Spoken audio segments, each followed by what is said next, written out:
Welcome to Celebrity Investing, your go-to source for insights, tips, and updates on navigating the exciting landscape of personal and global finance. Please like, share, and subscribe for more exclusive content. Welcome back. This is part 2 of our video on why high carbon footprint aluminum isn't getting funded in 2026. Today, we'll focus on how to identify high emissions aluminum and the practical steps companies can take. More markets now expect carbon reporting for materials, especially in industrial supply chains. Some regions are also moving toward border fees or adjustments tied to the emissions of imported goods.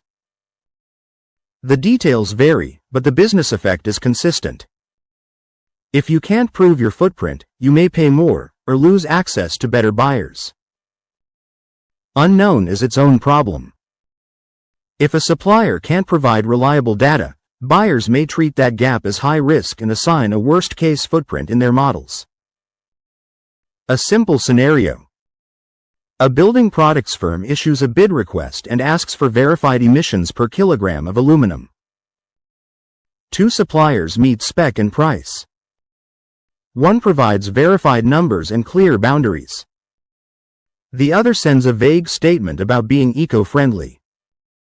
The second supplier loses, even if its metal would have performed the same in the final product. How to tell if aluminum has a high carbon footprint and why buyers care. If you're buying aluminum, the fastest way to get burned is to rely on labels without checking what they mean. Low carbon claims can be real, but the footprint depends on a few major drivers, plus whether the data holds up under scrutiny. Buyers care because aluminum emissions can land inside their reported supply chain footprint. That affects customer audits, investor questions, and sometimes eligibility for projects. Start with what drives emissions most, then look at proof.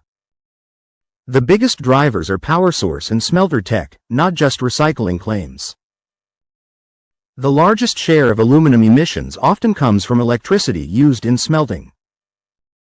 The same ton of aluminum can look very different depending on whether power comes from coal, gas, hydro, or a cleaner grid mix.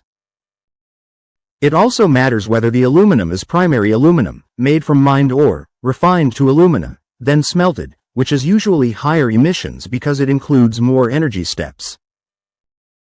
Or recycled aluminum, remelted from scrap, which is usually lower emissions because it avoids most of the mining and refining energy, but it's not automatically clean.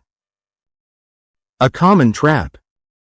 Made with recycled content can still come with a high footprint if the remelting and casting runs on coal-heavy power, or if the recycled share is small and not well defined. Smelter technology and process control matter too. Anode-related emissions and process efficiency can shift results. Transport also adds emissions, especially for long routes, but it's usually not the biggest driver compared to power. What proof buyers want: EPDs, chain of custody, and simple traceability. Serious buyers don't just ask for a claim. They ask for documents that survive an audit. Common proof points include environmental product declarations, which are standardized documents that report environmental impacts using defined methods. Third-party audits, which are independent checks on data, systems, and calculations. Batch-level traceability, which links a shipment to a production site, time window, and footprint number. Clear scope boundaries, which plainly state what's included, such as power, process, upstream inputs, and transport, and what's not. Chain of custody is the record of where material came from and how it moved through the supply chain, so claims don't get mixed or diluted. Watch for greenwashing patterns. Vague certificates with no site details. Mixed scrap streams with unclear accounting. Footprint numbers that don't say whether they cover only smelting or also include mining and refining. If the paperwork can't answer basic questions, buyers assume the worst. Stay tuned and continue to watch our videos to gain valuable insights into the world of finance. Subscribe, like, and share to continue your journey to financial success.